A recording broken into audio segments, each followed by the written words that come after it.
शुरुआत इस वक्त की सबसे बड़ी खबर से करेंगे। आपको बता दें कि मध्य प्रदेश बीजेपी ने अपनी आखिरी लिस्ट जारी कर दी है। ये इस वक्त की बड़ी खबर है। इस आखिरी लिस्ट में बची हुई 2 सीटों पर भी प्रत्याशियों के नामों का ऐलान हो चुका है। गुना से पन्ना लाल शाक्य को टिकट दिया गया है, तो विदिशा से मुकेश टंडन पार्टी की ओर से प्रत्याशी बनाए गए हैं। इस वक्त की सबसे बड़ी खबर है। बीजेपी 228 सीटों पर अपने प्रत्याशियों के नामों का ऐलान कर चुकी है, लेकिन 2 सीटों को होल्ड किया गया था और लंबे समय से इन सीटों पर प्रत्याशियों के नामों को लेकर इंतजार किया जा रहा था। हालांकि अटकलें कई नामों को लेकर लगाई जा रही थी कि आखिर कौन होगा, तो अब तस्वीर पूरी तरह से साफ हो चुकी है। गुना से पन्ना लाल शाक्य पार्टी की ओर से उम्मीदवार बनाए गए हैं। इधर विदिशा से मुकेश टंडन को पार्टी ने इस बार मैदान में उतारा है। लेकिन जानकारी आपको ये भी दे दें कि अब इनके सामने मुकाबला होगा। गुना से पन्ना लाल शाक्य के सामने कांग्रेस ने पंकज कनोरिया को प्रत्याशी बनाया है और इधर विदिशा सीट की बात करें, बीजेपी ने मुकेश टंडन को मैदान में उतारा, तो विदिशा विधानसभा सीट पर कांग्रेस ने शशांक भार्गव पर भरोसा जताया है। ये दोनों प्रत्याशी अब आमने सामने होंगे। ये इस वक्त की बड़ी खबर है। बीजेपी ने अपनी आखिरी सूची में 2 बची हुई सीटों पर भी प्रत्याशियों के नामों का ऐलान कर दिया है। सीधे रुक करते संवाददाता सूरज शर्मा हमारे साथ इस वक्त लाइव जुड़ गए हैं। सूरज, जानकारी दीजिए इन प्रत्याशियों को लेकर। पन्ना लाल शाक्य का नाम तो लगातार हम बता ही रहे थे बंसल न्यूज पर कि ये गुना से प्रत्याशी हो सकते हैं और विदिशा से मुकेश टंडन को पार्टी ने प्रत्याशी बनाया है।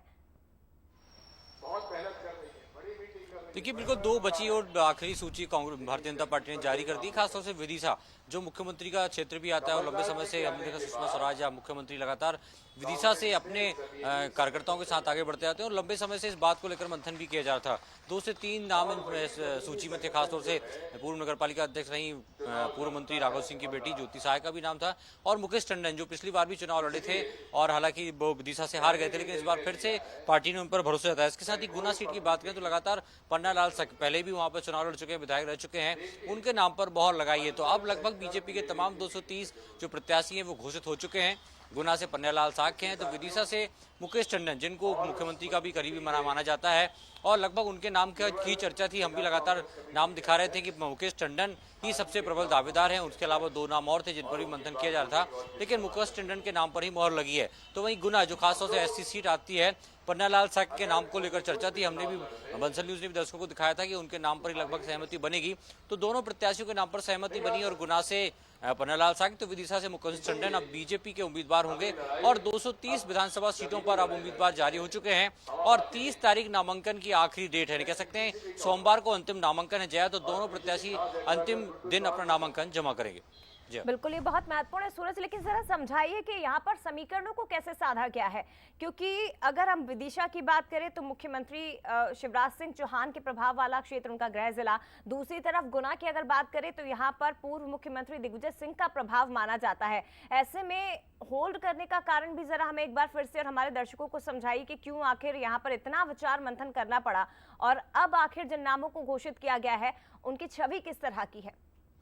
शिवराज सिंह चौहान ने देखिए, खासतौर से यदि विदिशा की बात करें तो विदिशा में लगातार इस बात पर मंथन किया जा रहा था कि जब पिछली बार मुकेश टंडन चुनाव हारे हैं तो उसके पीछे खास वजह क्या रही और इस बार यदि वो जीत सकते हैं, दोबारा उन्हें उम्मीदवार बनाया सकता है, तो उसके पीछे प्रबल मुद्दे कौन से हैं, क्या लगता है उनकी जीत की संभावना किस तरीके की है। इसके अलावा हम कहें पार्टी की तरफ से या सर्वे की तरफ से भी 2 से 3 नाम आ रहे थे।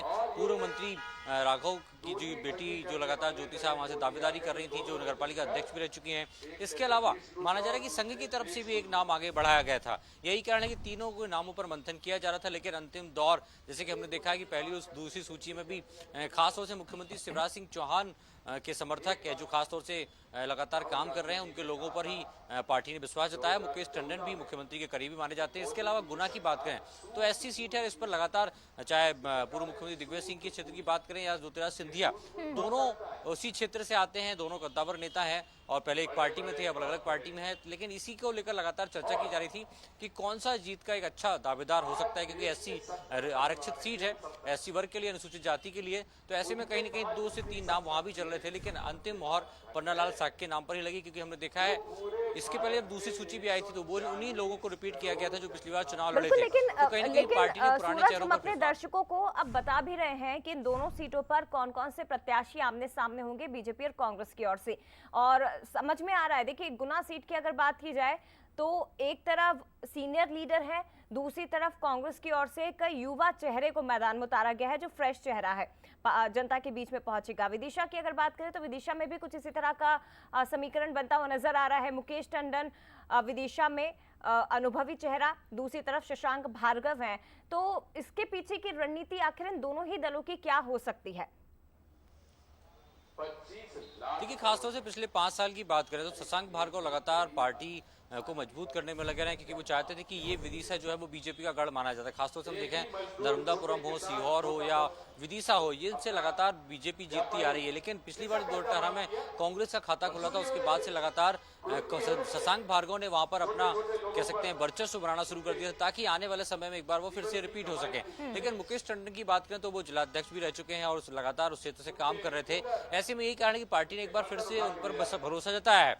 वही शशांक भार्गव की बात करें तो बीच में कई बार विरोध भी देखे गए, तोड़फोड़ के कई बार इस प्रकार घटनाक्रम हुआ जब 1-2 बार अलग अलग घटनाओं को लेकर जनता के बीच पहुंचे थे, तो कहीं ना कहीं एक कह सकते हैं कि उन पर लगातार जनता का विश्वास थोड़ा सा जरूर कम हुआ है, क्योंकि लगातार उन पर कार्रवाई भी हुई है 1-2 मामलों को लेकर। तो कहीं ना कहीं शशांक भार्गव के सामने मुकेश टंडन दोनों बहुत ही बराबरी की टक्कर दे सकते हैं। गुना में भी लगभग वैसे ही हालात हैं, क्योंकि गुना उत्तर सिंधिया की लोकसभा सीट रही है, वहां से लगातार चुनाव लड़ते आए हैं और हमेशा उस सीट से उम्मीदवार भी उनका रहा है। लेकिन इस बार भी पार्टी ने भरोसा जताया है और वही चेहरे जो पार्टी के लिए काम कर रहे थे उन्हीं को दोबारा मौका दिया है, ताकि एक तरफ नाराजगी भी ना हो। जितना मैं देख पा रही हूँ, और ये अगर हम विदिशा सीट की बात करें तो मुकेश टंडन जो बीजेपी प्रत्याशी हैं, ये पिछले चुनाव में हार गए थे, लेकिन इस बार फिर उन्हीं पर भरोसा जताया। इसके पीछे की वजह क्या है कि मुकेश टंडन जो पिछला चुनाव हारे, सीट को होल्ड किया, तब ये संभावनाएं थी कि हो सकता है कोई नया चेहरा यहाँ से निकलकर सामने आ जाए, लेकिन उसी चेहरे पर फिर से भरोसा जताना वजह क्या है? और यहाँ गुना की अगर बात करें तो वर्तमान विधायक का टिकट काट के पन्नालाल शाक्य को मैदान में उतारा गया है। देखिए, बिल्कुल यदि गुना की बात करें तो लगातार वो क्षेत्र में सक्रिय थे और हमने देखा है कई सीटें ऐसी हैं जहां पर पिछली बार बीजेपी के प्रत्याशी हारे थे, लेकिन फिर से उन्हें मौका दिया गया है।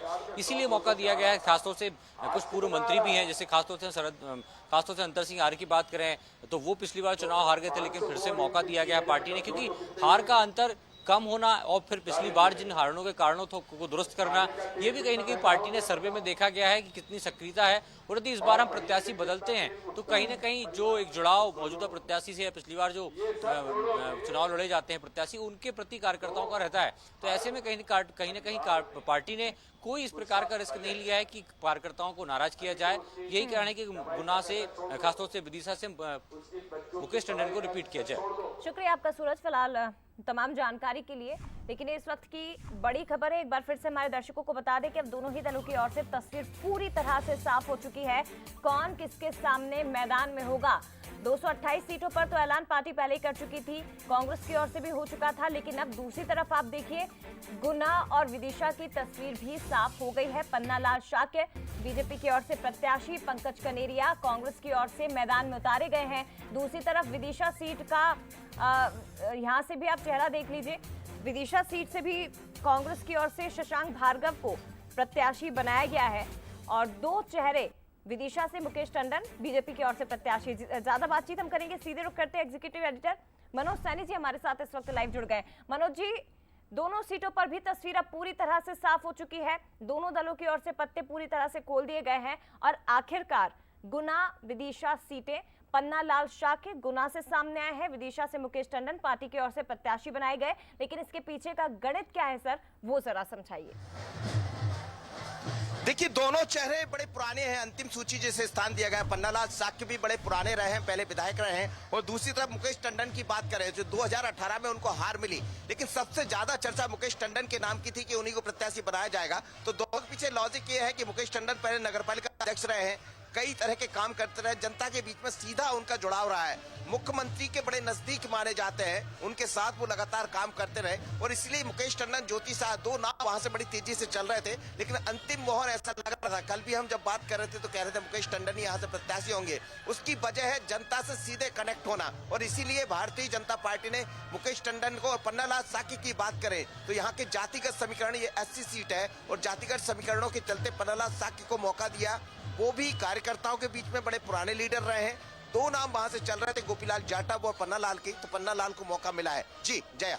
बिल्कुल मनोज जी, ये भी जरा समझाइए कि अब दोनों ही दलों के प्रत्याशियों को हम यहाँ से देखें इन दोनों ही सीटों पर, तो किस तरह की फाइट, किस तरह की टक्कर आपको नजर आ रही है, क्योंकि आप तो क्षेत्र में मौजूद भी हैं। जिन दो सीटों का हम जिक्र कर रहे हैं, ये दोनों ऐसे चेहरे हैं जो पिछले 5 सालों से फील्ड में सक्रिय थे, जनता के बीच पहुंचने का काम किया और उसका फायदा भी मिला। इसके अपोजिट अगर कांग्रेस के प्रत्याशियों की हम बात करें तो अब टक्कर किस तरह की इनके बीच में दिखाई दे रही है? सर, एक तरफ अनुभव है, दूसरी तरफ युवा चेहरे को कांग्रेस ने मैदान में उतारा है। देखिए 2018 में लूज किया भारतीय जनता पार्टी ने विदिशा को। विदिशा इसलिए भी महत्वपूर्ण होता है बीजेपी के लिए क्योंकि बीजेपी का गढ़ माना जाता है।